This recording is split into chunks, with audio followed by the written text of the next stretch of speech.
You can go in the first month, generate $10,000. What's 10% of that? Right. $1,000. And it would be easy to pitch yourself to the client because Exactly. they It's a don't have to win-win. pay. Yeah. Is that it's black and white. You know what money you're producing for the company. And so you're cementing your value within that organization very Yeah. clearly. You Yeah. send an email and it makes $30,000 a month for a business, and that's 50%, 40%, 30% of their total store revenue. Mm. That's a huge amount of money that you're responsible for and Yeah. producing for them. And you can very quickly build up a portfolio because when you think about it, every email can become a case study that then you can use to leverage new clients and raise your prices, etc. So Exactly. it has a like a clear pathway. We're live. Okay, so should we start with the wait, we're gonna edit this later, right? No, I'm not editing Okay. this. Why email marketing? It's amazing. It's amazing. Is it the Uh, best way to get into freelancing? Yes or yes? yes, yes. It's the best way because look, we're here on a call. You need a cookie Mhm. and we can chill. That's what Yes. you'll be able to do when you do emails. You can make money and eat cookies. I'm definitely a little nervous for this, but let's dive into it because people need to know the power of email marketing and how it can legitimately change your life because it's changed my life.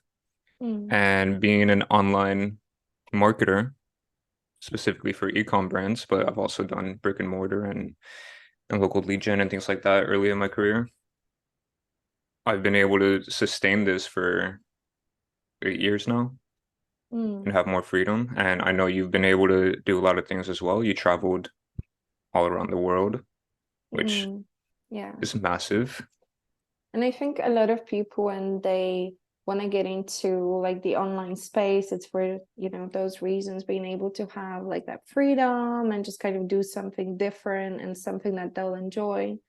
Like the reason I enjoy it is because when we work with the data, it's like you feel so secure and you get so much more confident seeing like how your emails get opened and how much money they bring and like how you can play around with the ideas and just be creative and gain more confidence in your skills, seeing real-time results as opposed to kind of having to wait for months to see what happened with the copy you wrote or with whatever. But at the same time, it's low pressure because you're not like blowing a client's budget by accident, being like, oops. Absolutely. And that's a massive point that you've made because when I started early on with my Facebook ads agency, I think my first client, because again, I'm a firm believer, you just get started, you execute, and you get your reps in, right? When I first started with the Facebook ads agency, my first client gave me a budget of 3K a month to spend on ads. And I screwed that shit up first month. And obviously they didn't want to be a client anymore. But it's high pressure, especially when you're going in without any sort of education or mentorship and you're just going by trial and error, because that's what I had to do. I had zero money to invest into anything. And so I had to just do brute force and put in my reps. And with emails, you have the ability to make mistakes, and those mistakes are not going to be at the cost of the business. Yeah. It's just not. And the reason why I like email, just for the same reason why I like Facebook ads in the past, is that it's black and white. You know what money you're producing for the company. And so you're cementing your value within that organization very Yeah. clearly. You Yeah. send an email and it makes $30,000 a month for a business, and that's 50%, 40%, 30% of their total store revenue. Mm. That's a huge amount of money that you're responsible for and Yeah. producing for them. And that allows you to grow into much bigger, I guess, go down much bigger paths throughout your career because it's not just emails. Once you do emails, that can be the gateway to everything else, to being paid Mm. traffic, to being a high valued copywriter and marketing strategist versus just an email writer. Yeah, and you can very quickly build up a portfolio because when you think about it, every email can become a case study that then you can use to leverage new clients and raise your prices, etc. So Exactly. it has a like a clear pathway, whereas if you start in some other things, you might need more time just to actually realize who you are and what skills you have. Whereas here, like every email, you can see your progress and you can use that already to leverage. And Exactly. And when you're putting your reps in with email, it's not, you're not going based on the knowledge you intake through education every time. It's not just on that, it's based on the data that each email provides. So mm, now the flywheel effect that's happening is much greater because you're going off of your current education, which should never end, never. And then you're coupling that with the data. And when you do that, your next iteration is always going to be 1% better. And if you do that, you're just always going to be the best email marketer. yeah. And I think another good thing about it is that it's not like overly complicated. I do think that Hmm. anybody who just gives it, pays some attention, like for example, the workshop that we're planning, if someone comes in with no previous experience and just like a vague idea of what email marketing is, there I think 99% of the population is like capable of just understanding, getting the grasp of it and just going into the world and executing based on that. Whereas, there are things out there that are more complicated and need more time. This is one of those things that I think anybody can really learn, even if they don't have experience or if they don't feel super confident. Absolutely. And there's so many limiting beliefs that on that workshop we're going to crush. And one of them right now that I'll tell you is, and we work together with clients, is when creating an email, you don't need to worry about creatives. You don't need to worry about developing content or anything like that. It's just words. Okay. Because Mm, at the end of the day, and here's some free sauce for the people that are watching, it's the words that sell, not the mm, pictures.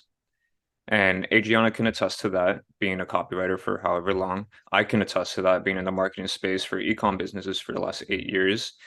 It's the words that sell, whether I was doing Facebook ads, whether I was doing emails, or if I was building out stores. It's the way you position things, and all of that comes down to the words that you write. And so with emails, to contrast it with Facebook ads, because I was in that space for about 5, 6 years. Um, Facebook ads, you got to worry about the creative, then the mm, copy, then the targeting. And then depending on what budget you're working with, there's times where I was working with $30,000 a month budgets on ad spend.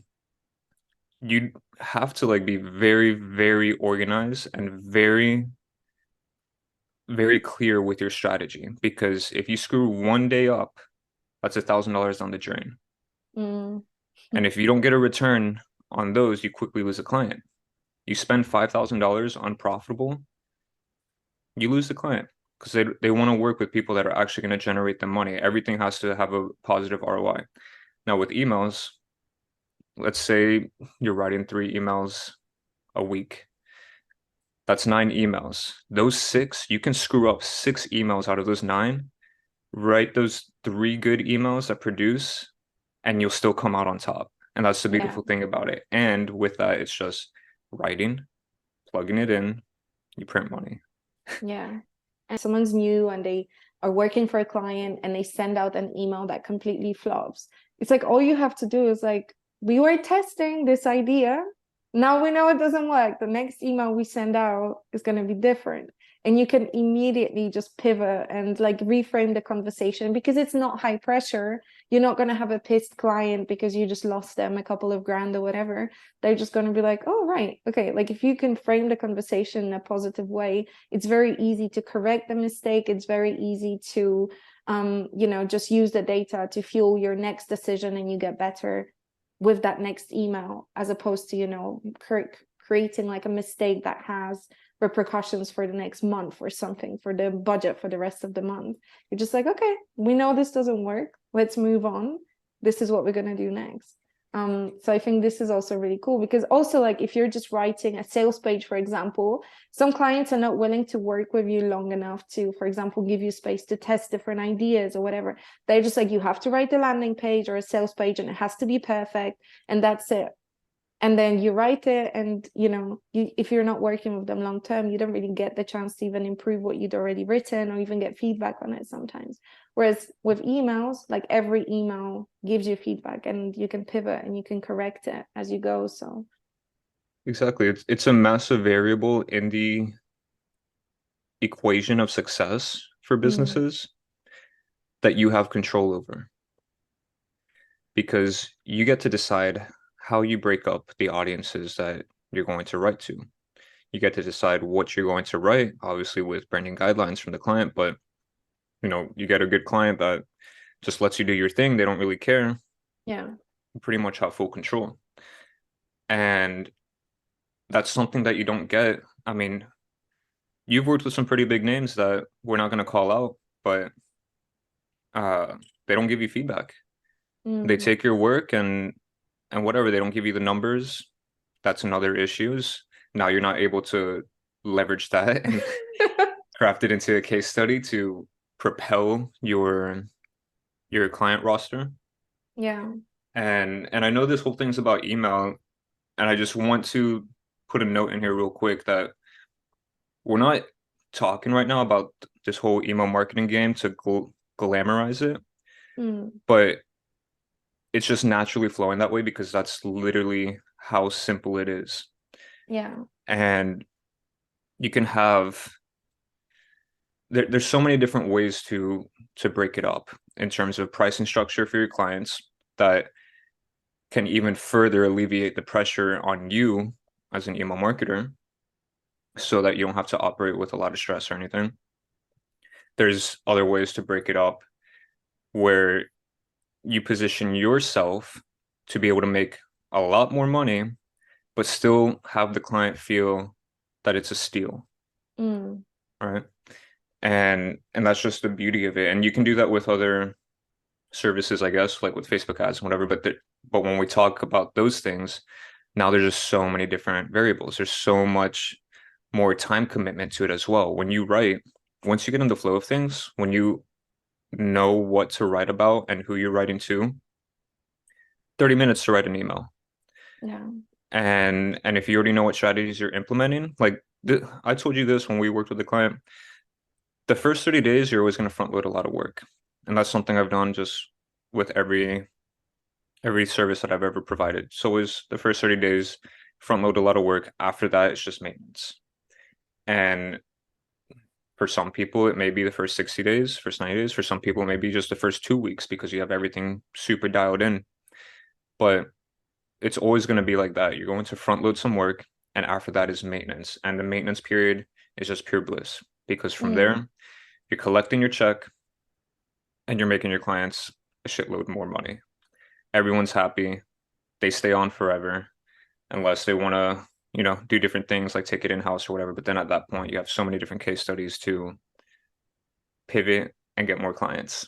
And it Yeah. doesn't even take that many clients to build a successful career and gain that financial freedom along with the time freedom and location freedom because you can easily get one client that has a $3,000 billable and you Mm. work, let's say you're a complete beginner, you're still refining your skills with copy and all that. Maybe you'll work 15, 20 hours for the month. And that's just one client. And if you're someone that's working a regular job or you're in school and working part-time to support your schooling expenses, depending on where you're at, um, that's a beautiful thing to have, having an extra 3K coming in, but now you have all this extra time and you have, some extra money coming in you can put away to save and you can use some to travel like you love to do. Um, or just set yourself up for the future and invest. There's so many opportunities that come once you're able to leverage a high value service like email marketing, which is very simple, by the way. It's just copywriting and then having the technical ability of your email service provider Mm. and then understanding some strategy. Yeah.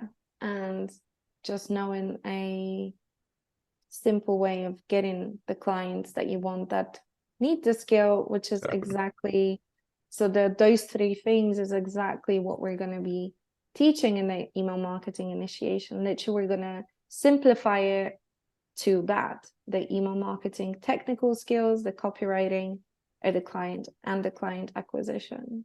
Yeah. Through this whole workshop, you will have a very clear-cut game plan on how to go about getting clients, fulfilling for the clients, and then everyone just being happy and making money. Like Yeah. we can't make it any more simple. It's And it makes us happy because so one of the things, or one of the reasons why we work so well together, is because we're in the game of serving people. So as much as it's a business for us, it's also something much deeper that goes yeah, down to the very, very core value of who we are as people in life, personal and business, that we want to serve. So when we're working with clients, when we're working with you, when we're working with each other, we're always focused on the serving part. And the reason we came up with this workshop is because we know that it's the easiest, the simplest way for us to help you get to where you want to be. And what you do after that is just, it's going to be up to you, because you're going to have so many options. But that's the way we know is the easiest and the most secure, and probably the fastest, and like the best way for you to do it. And it's the easiest way for us to serve you by teaching you this. absolutely. Give a man a fish, eats for a day, teach him how to fish. That Exactly. old cliche. I feel like every marketer online uses that. But it's true. And that's the biggest thing that you'll learn when you go through this email marketing initiation with us is you have to come from a place of service. Mm, Doing that one thing alone, no matter what you do in life, is going to automatically give you an edge because you're always going to do what's in the best interest of whoever you're serving. yeah. And that's just doing that alone puts you light years ahead of other people in the space. Because a lot of people are just in it to make money, they're in it for their own gain. But if you're there to actually support your clients, or you're there to actually serve the audience of your clients, you'll write better messaging, you'll generate better results.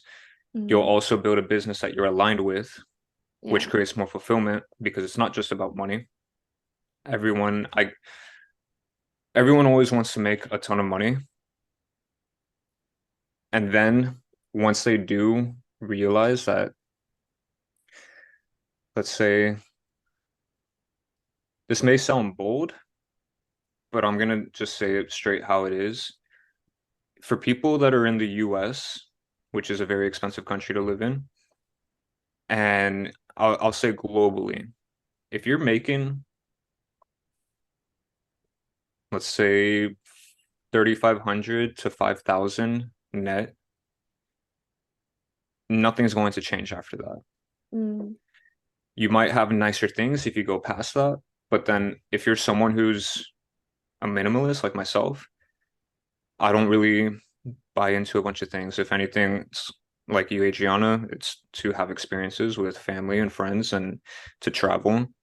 All I really care about is eating good food, putting the best food I can in my body, having nice experiences, and then having the freedom to be able to sit with myself and think about life, you know? mm, Because that's what so many people confuse. It's like, oh, if I can make more money, life is better. But once you make more money and you set things up in the right way, where you have the freedom, more money doesn't change anything. yeah. It's just now you're facing the next problem is what's going to fulfill me? What's going to be Mm, my purpose in life? And that's a massive thing because that will cause you so much more stress if you do not have fulfillment or you do not have a clear purpose just for the sake of making more money. yeah. Yeah. And that's the beautiful thing is when you serve people, you actually create a positive working environment. You can build friendships with your clients. Exactly, because they feel it. People can see your attitude, even if you feel like, you're acting professional, you're acting polite, but people can understand you when they work with you, when they talk with you. And if you come from this like servitude attitude, it's a completely different game because they feel more connected to you. They recommend other people to you. They trust you more. If there's a problem, it's easier to resolve the problem. And also you never know like what kind of collaborations come out of your client relationship. So just coming in with the right attitude is like 50% of your success always. And like you said, it gives you that fulfillment. And I think we all start off by being like, I just want to better my financial situation, but we very quickly like progress to being like, okay, there's more to it and more than just money. I want to find fulfillment. And sometimes it comes through that freedom of like, okay, now I'm working online, I have my financial security, I have more time. Now I think about other projects and stuff. But it's good to always start with this servitude attitude that I think we will successfully install in everybody Yeah. that comes to the workshop, because we believe it's part of the success. And it's also, how we come into the workshop to most of all serve you and give you the time and connect with you. And yeah. Yeah. So let's, I guess, do you want to recap real quick on everything about the email marketing initiation? So pretty Email much marketing is great. We're going to teach you everything. if you're coming from a money aspect, it's there. Mm. What do you Obviously, think is, since we're here and we're having this what do you think is realistic for a beginner? Like for the first client, if we're talking retainer.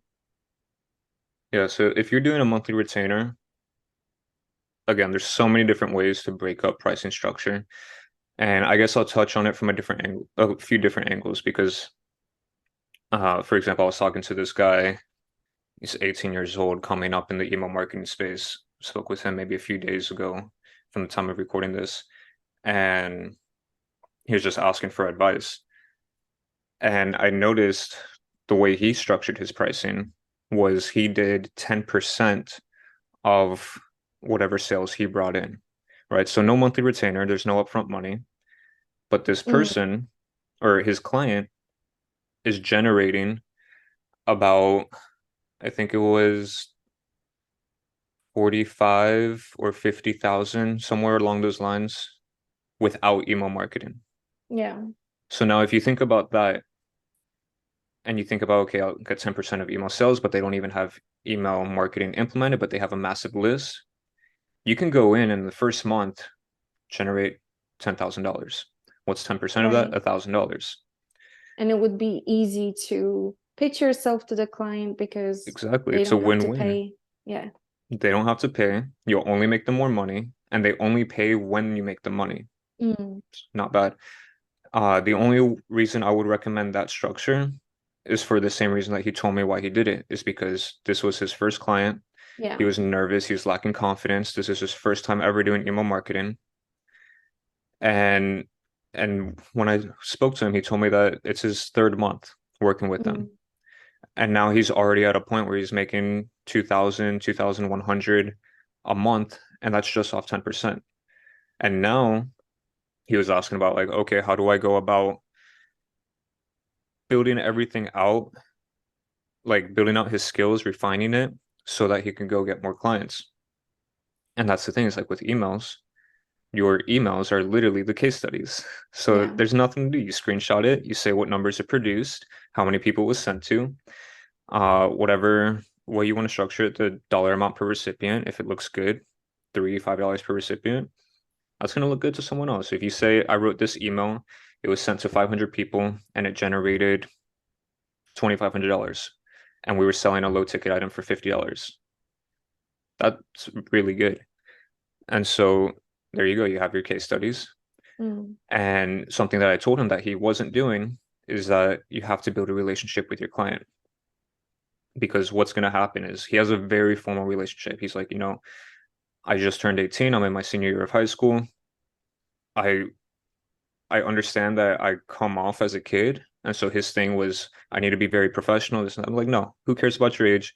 Build a relationship with them, crack jokes, mm, talk about her family, ask her how her husband's doing, and just build the relationship. Because then when you do that and you produce a good result, you say, hey, can I get a video testimonial?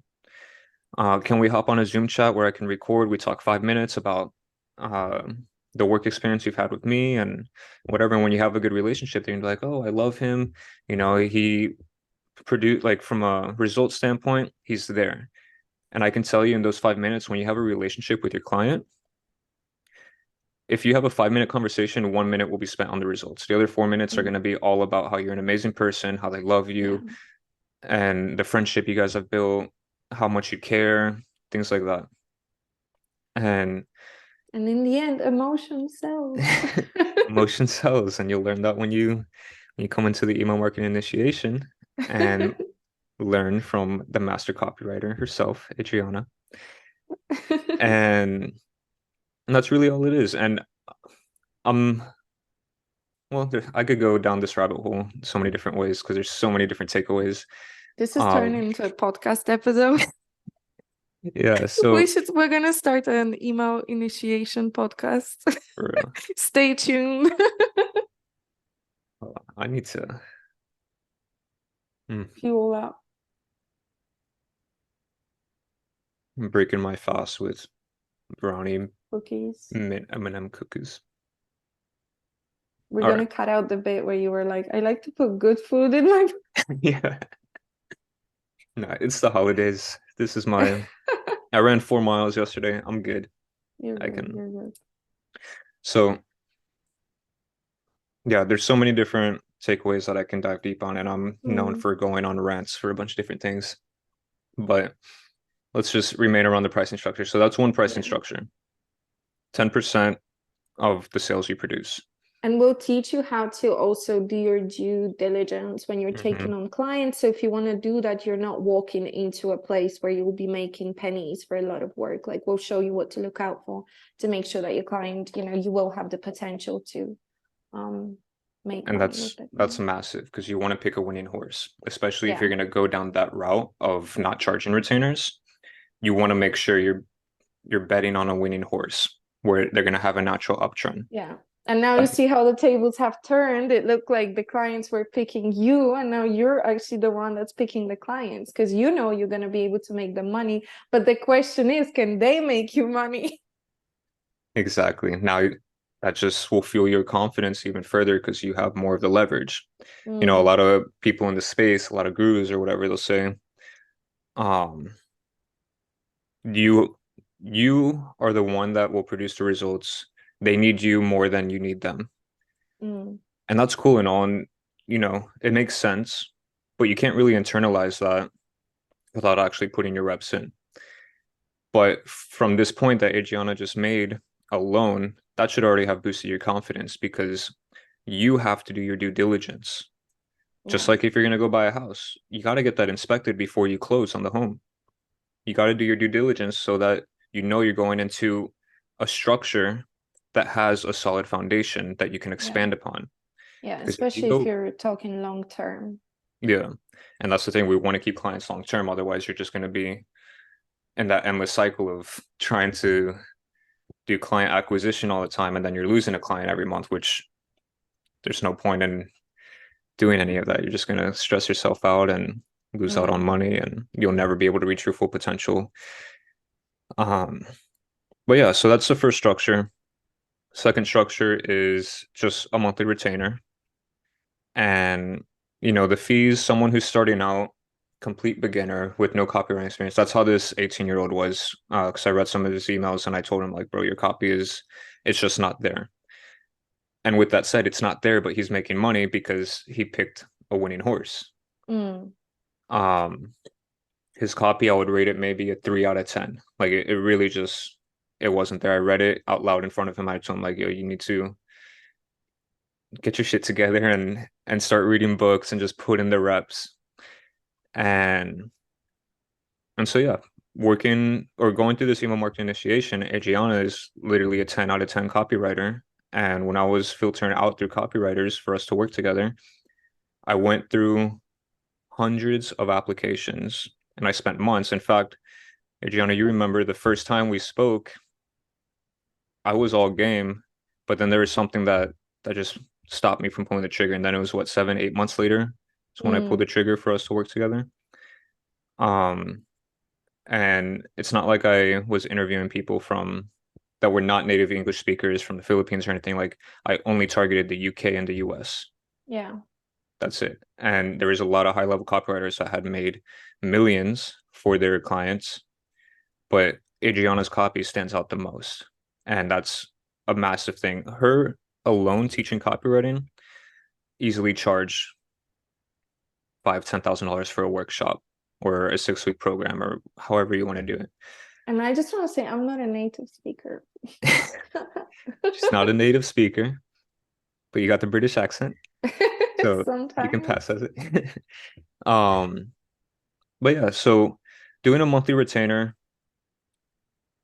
if you have a 3 out of 10 copywriting skill level like this guy, which to hit 3 out of 10, it's very easy. Read a couple books, write 100 emails, just playing around with yourself, and you'll easily be a Mm, 3 or 5 out of 10.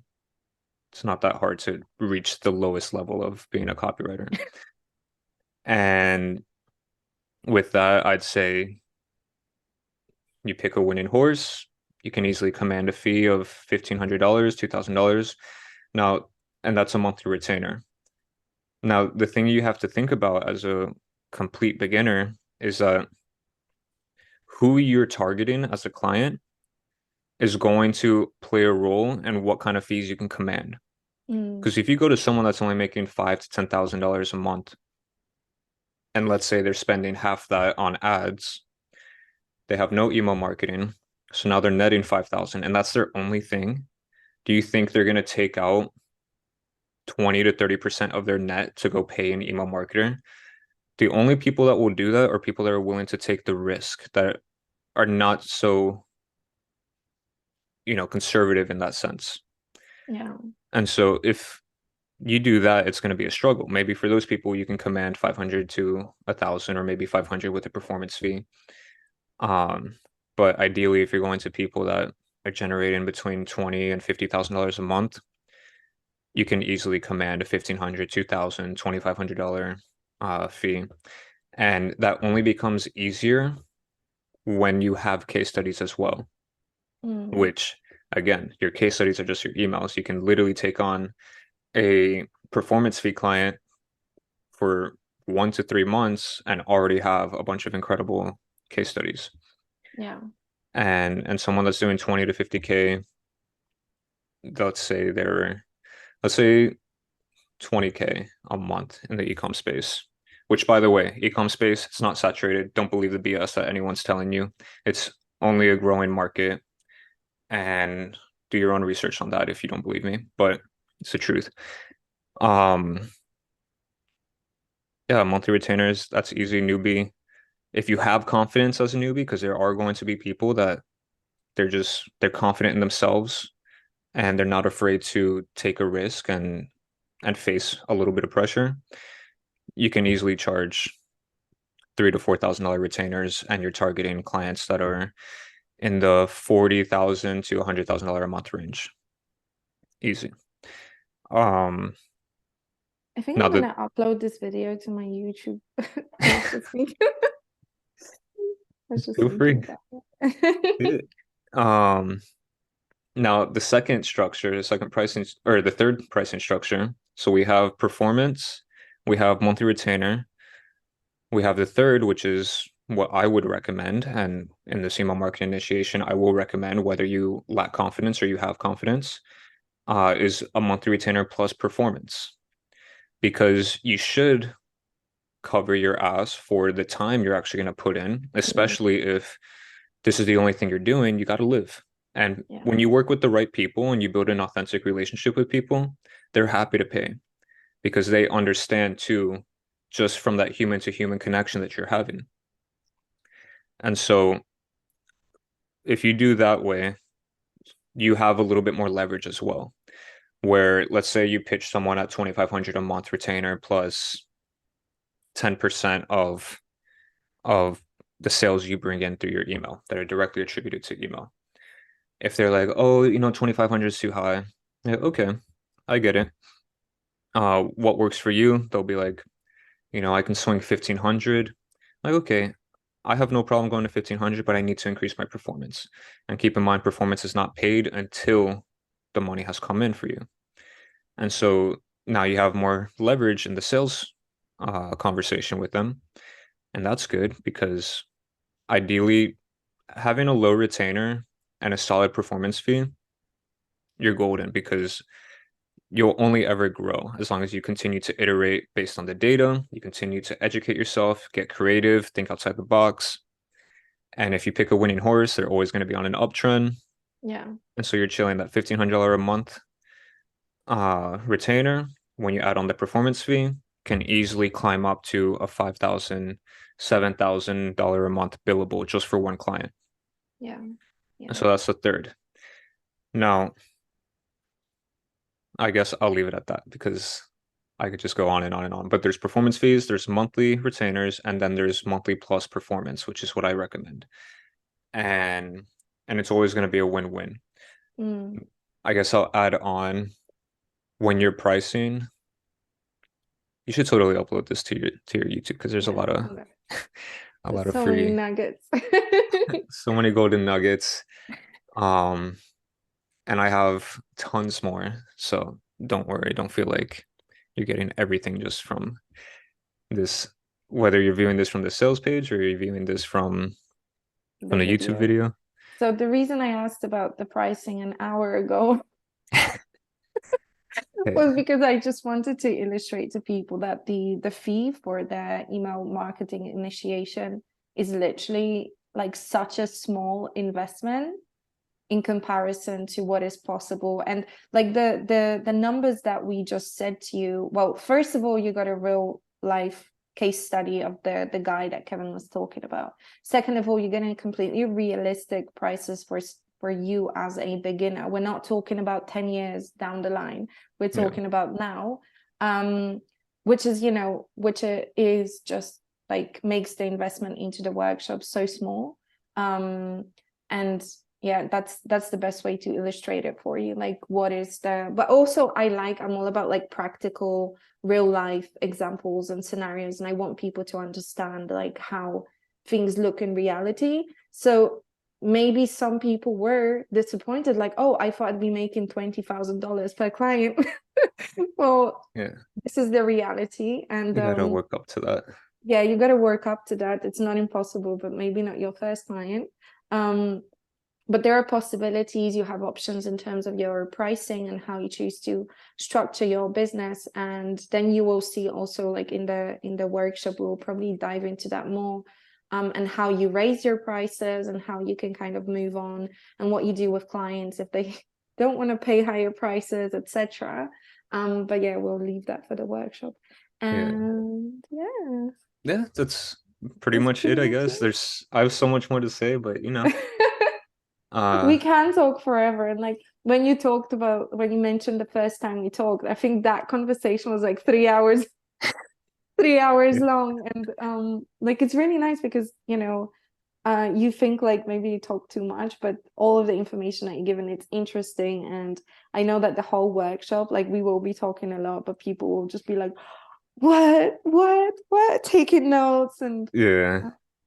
No, and that's another a point that I really want to make that I want to drive home is that this isn't your cap, Mm, for your potential. This is one skill that you're simply adding to your repertoire yeah, to be able to go down greater paths or have the ability to go down whatever path you want in life because it's a very valuable skill. yeah. And essentially, and I want to contrast this with Facebook too, because this was a huge stressor. And I don't know, Adriana, do you feel like I should share my story about the health issues and whatever? Yeah. Okay. So I'm not gonna go super into detail because it'll be like a 3 hour video. Um, so I had my Facebook ads agency. It was doing really well up until 2022. Things were golden. But I was in the mindset of I was just money hungry, right? Money hungry. I had a team. Um, I had a team of a copywriter, I had a media buyer, I had someone that was helping me with client acquisition, and then I had a junior media buyer as well, and then myself. So about 5 people all in all. And things were doing really well. We were working with solid e-com brands. Some solid, some not, just from the perspective of like some were selling products that it's just stupid. And I knew it was Fidget like spinners.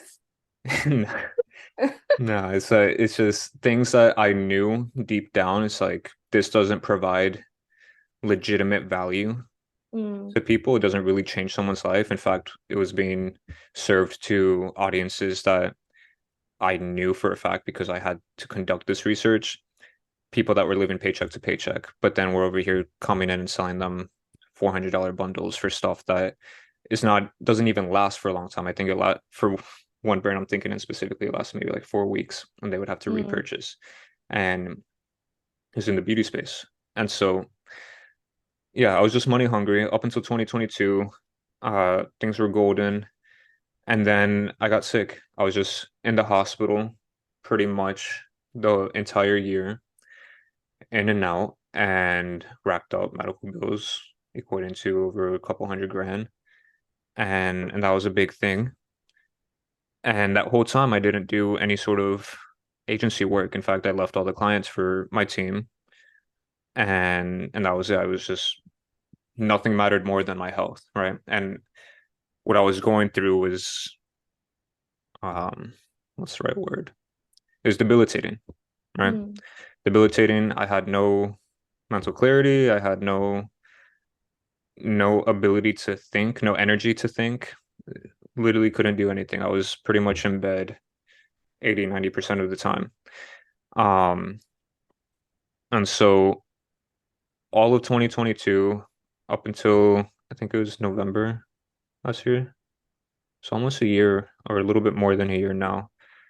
I was getting better and I wanted to get back into the marketing game because that was another thing. It's like all of 2022, being sick and going through what I went through put a lot of things into perspective. And that's when I flipped the switch where everything is coming from a place of servitude. I was studying the Bible a lot, and that was the biggest thing for me. It's like you need to serve people yeah, and not just accumulate things based on your selfish needs.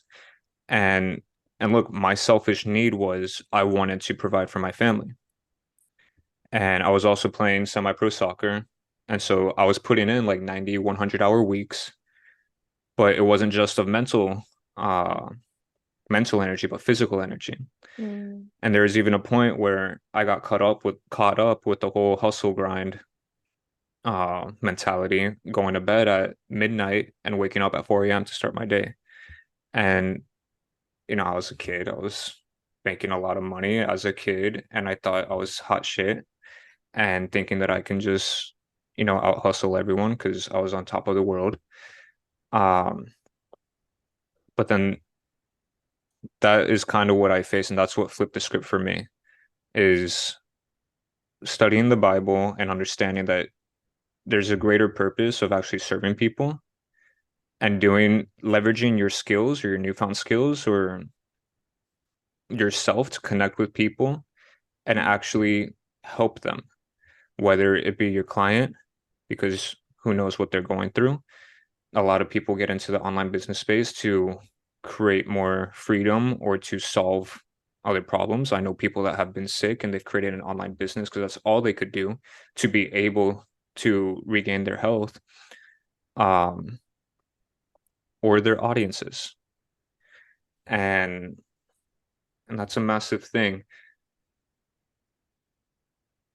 With the health or okay, it's getting off track a little. But the Facebook ads thing, the reason why that brought so much stress was first, I wasn't aligned with who I was working with. It was purely money grabs. It's not like I was scamming people. I made them a shit ton of money.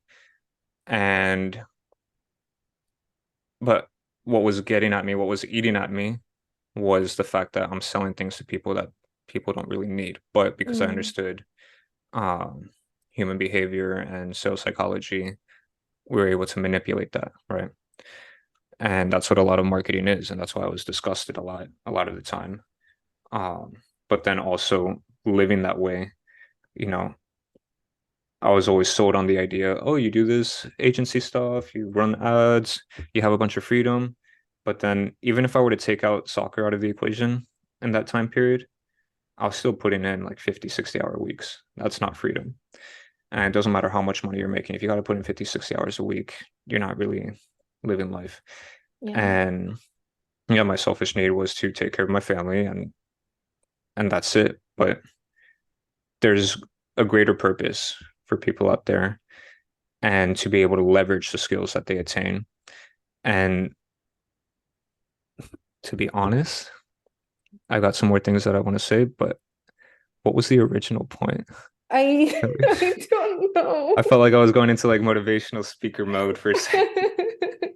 I think we were talking about, I don't remember, but I think it's a big it's a big takeaway really because well, a lot of people might look at that and be like, Kevin, but taking care of your family is not a selfish thing. But it's kind of like understanding that you have so like there's so much more that you can do, and it's not so much about like putting yourself in a position where you're burning out just to get money, and then Yeah, you're getting yourself out of one cycle into another cycle where you're just probably just as unfulfilled as you were before. But it's like you're doing it with a bigger purpose, and maybe the reason you share that is because a lot of people will connect with that in the end, that there is something deeper to that and we understand it, and that's why we're in the game of like serving, and we approach this in a different way to what people can mostly get at online. yeah. But I don't remember why you started talking about it. No, and well, I Like, guess that thing with the selfish need, so you don't want to operate that way. Yeah, coming from a place of service, I think that's what it was. Coming from a place of service, you get out of that mindset. mm, You make that mind shift where you're serving others yeah. versus serving yourself and your own selfish needs, even if it's taking care of family. Because I know people, I have paid tens of thousands of dollars for coaching from people that they literally tell you, oh, don't worry about what you're doing. Make the money because it's you and your family that matter. That's Mm, all that matters. And I get that to an extent, right? But at the end of the day, people need support.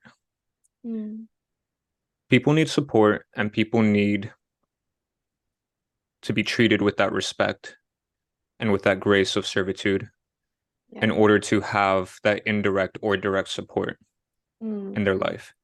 yeah. And if you're willing, and this is another thing, it's like if you're willing to do whatever it takes to only support yourself and your family, it does get selfish Yeah. because Yeah. you can evolve into a path where you do that at the sacrifice of others. And that's not good, right? If Mm, you're willing to trample on others just because you think you and your family are the highest priority, which yeah. they should be, but you should do it in an aligned way with grace and Yeah. service.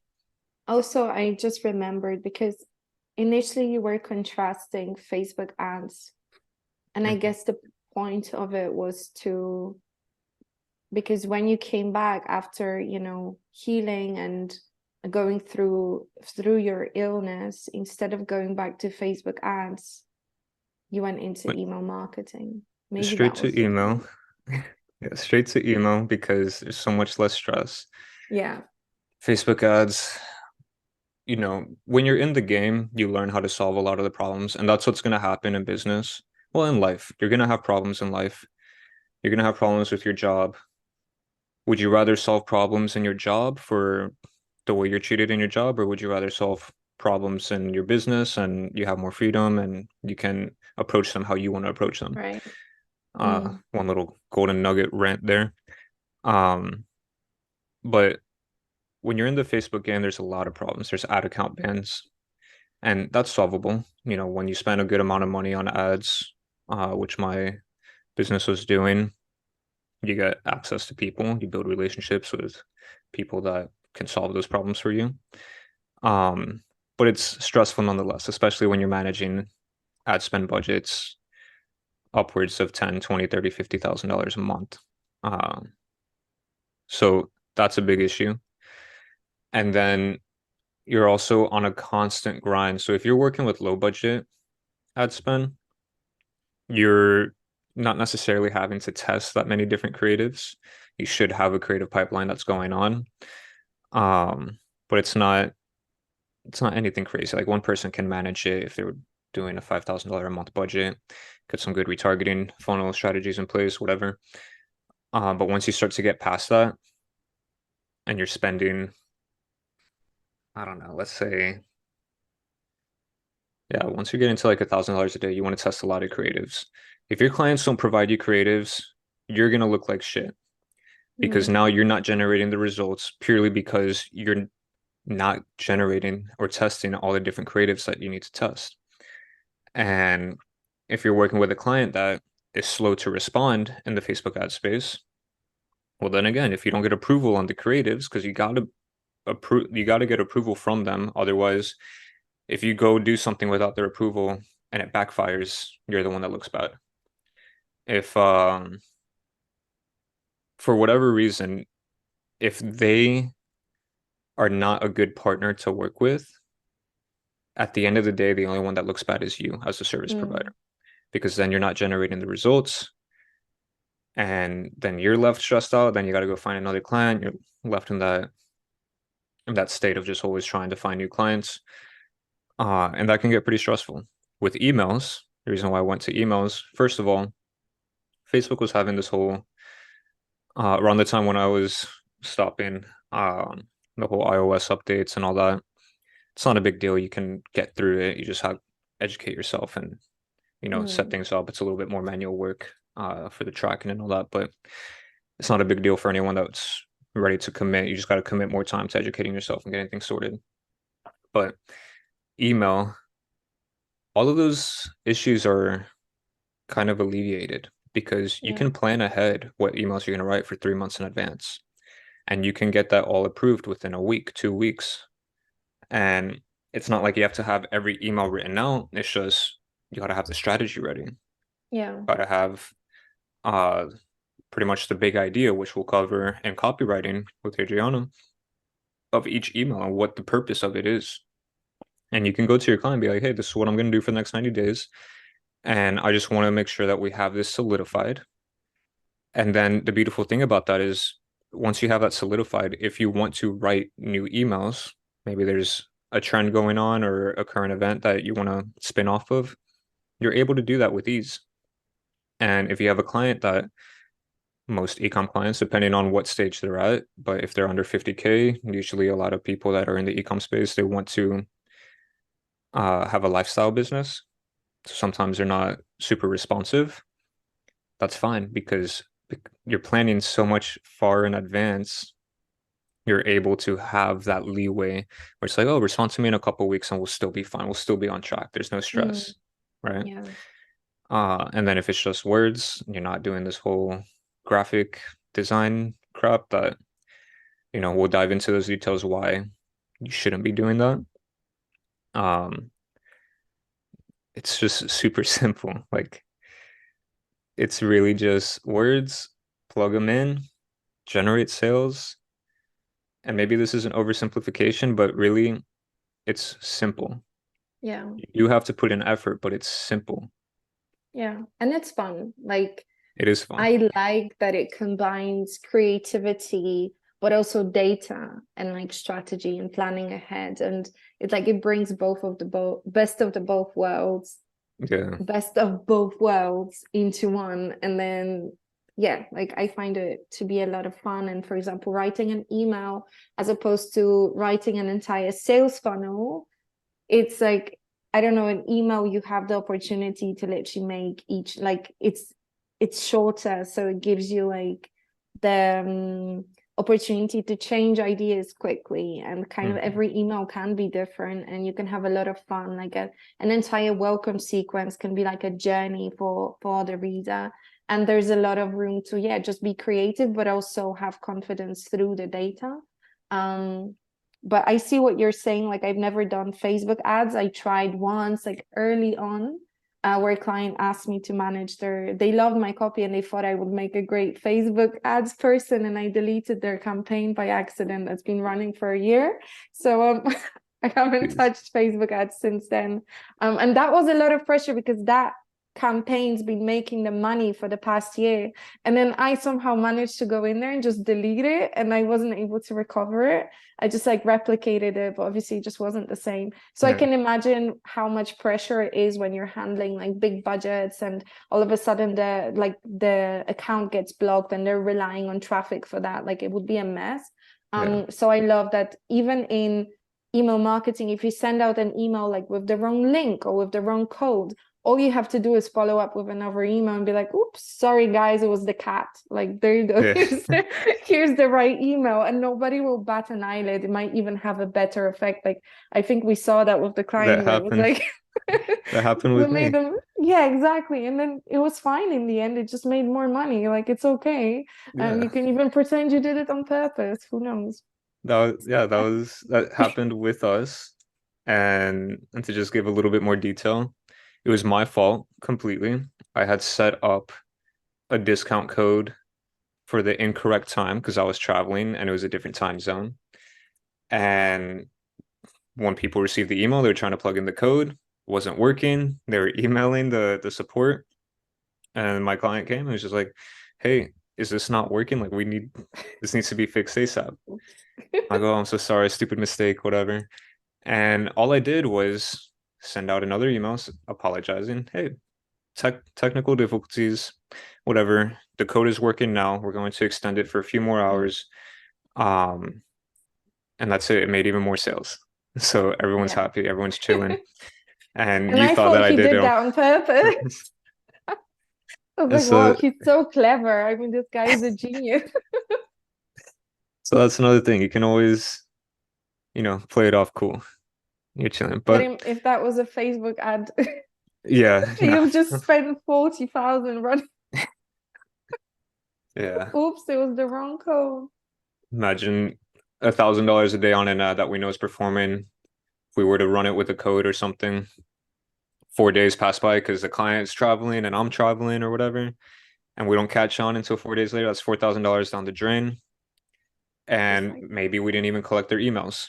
mhm. And so that can be very stressful. And most of the time you'll work with people that are very calm and relaxed. Like when you by mistake deleted that campaign, who wasn't angry, was he? Or was I mean, I have my way of saying things. I'm a copywriter, yeah, I so sold it like it was a good thing. no, and so that's the thing. Like some people, obviously, they're not gonna be like jumping with joy that you made a mistake, but they'll be understanding because you have that human element by Mm, building an authentic relationship because you're coming from a place of service and you're not coming from a place of like, oh, I want to make you a bunch of money because I want to make a bunch of money. And then everyone just kind of gets in that attitude and that state of being of just like, oh, well, you made this mistake, like screw you, whatever. But the reason I was getting at that is with Facebook, it can build a lot of internal pressure. yeah, yeah. And that's something that I lived for like 5 years. There's just so much internal pressure because also starting out as a kid, I started when I was 17. Seeing these people hand over, not literally hand over money, but saying, hey, you have access to spend tens of thousands of dollars when I didn't even have money to start my business or invest in a course or anything. Like I was just flat out broke.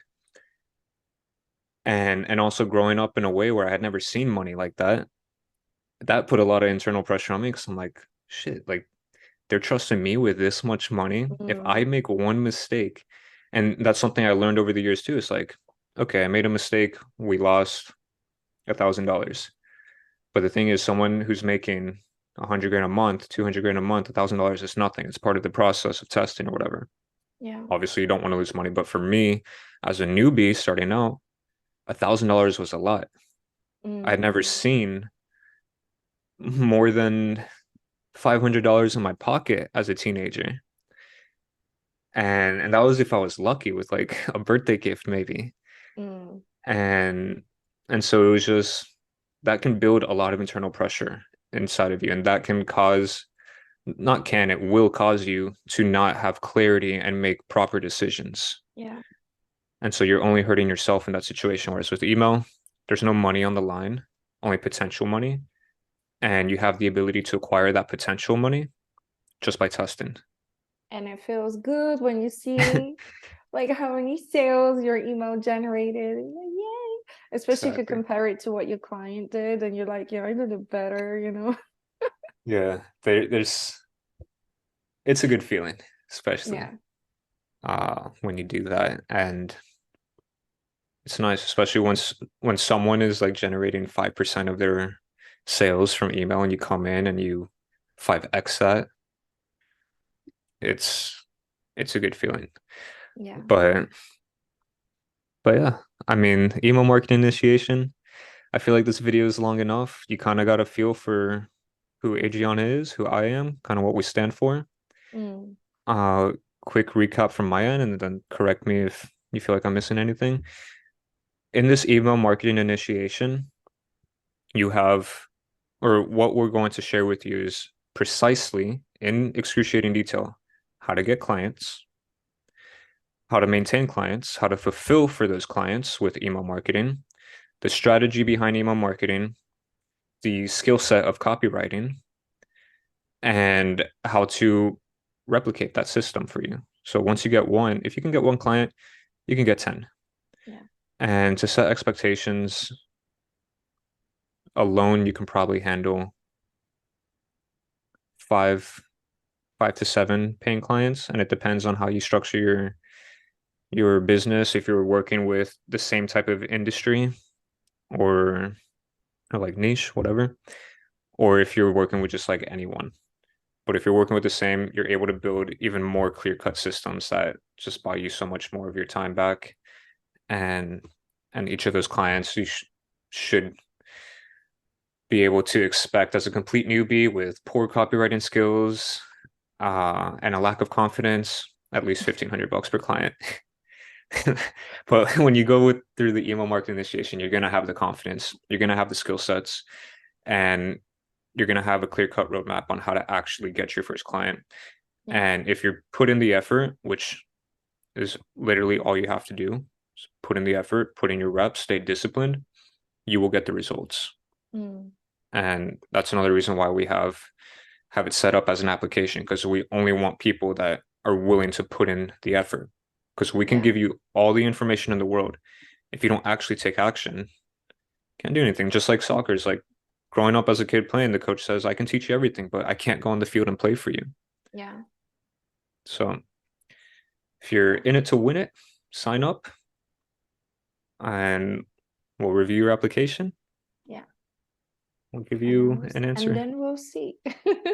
And But then I we'll see. also want to say that the good thing about the workshop is we're planning to keep the group small so that we don't have like a mass kind of workshop where you don't get a chance to speak. We want you to like come in and feel like you're literally in a room with us, as opposed to being in a huge seminar or something like that, where you can ask questions, where you can also just have a chance to kind of speak uh up about like things that are on your mind if you're not understanding something, also to have fun and actually enjoy it, and connect with the other freelancers. Maybe you want to collaborate with them or something, I don't know. Start building your But that's network. exactly, start building your professional network. And that's the idea. We want it to be more than just a hello, this is a webinar, we're speaking at you, take the information and go away. I hate that. Because we're here to, yeah, me too. Because we're here to serve you. So that's the whole purpose. And yeah. Yeah, it's gonna be good. And there's no time constraint, by the way, on the workshop. We're there to Mm, literally serve you. yeah. And it's not And if it to, takes Kevin 2 hours to get his point across, we're gonna wait. hey, it'll be worth the wait. No, but for real, it's something that you will never see anyone else doing, I can almost guarantee, Mm, because a lot of people are all about optimizing systems, trying to like they're Scale. acting, yeah, scale, optimize the systems, which, you know, there's a right way to do it and a wrong way. Everything works. It all depends on if you're doing it in alignment with how you want to serve others. And that's our Yeah. thing, is that we're doing it in alignment with how we want to serve people. Because we can easily build a webinar. You're a great copywriter. I'm a good copywriter, but you're like 10 times better. Um, we've been in the marketing space for a combined of a couple decades at this point, and we can easily script an incredibly persuasive webinar, Mm. drive that to a high ticket offer, and make tons of money. But we literally want to build relationships with people because I myself, like I said earlier, have spent thousands and thousands and thousands and thousands of dollars on coaching and mentorship and courses and, these like low ticket webinars that are just a lead magnet. And it's a waste of time. It's a waste of money. But in here, you're going to get the information that is practical because we've done it ourselves, and you will make money with it, and you'll be able to build a network. You get the time and attention. You get to have real conversations. Hmm. It's not like, you know, press one in the chat if you're ready to, if you agree with this or if this makes sense. No, it's like, hey, Kevin, Adriana, I have this question. This is not Yeah. clicking for me. How do I go about this? Mm. You know? But but yeah, I mean, I think that's all I have to say on the matter. Be prepared if you do apply and you get approved to be able to join, to have an incredible session and to meet some incredible people, because this is a golden opportunity that I wish I had when I started out. Yeah. Would have made my life so much easier. Yeah. Okay. So I think that is everything. All It was right. awkward at the start, but I felt like we were just, Yeah. now it's just natural. Now we should just make the next 10 episodes into a year. Now for real, we should build a little podcast. I feel like Yeah. got a lot to talk about. I know this is where this is going, Kevin. I've seen this somewhere. It's a deja vu. Yeah. Well, I guess I'll stop the recording now, Yeah. Mhm. and goodbye.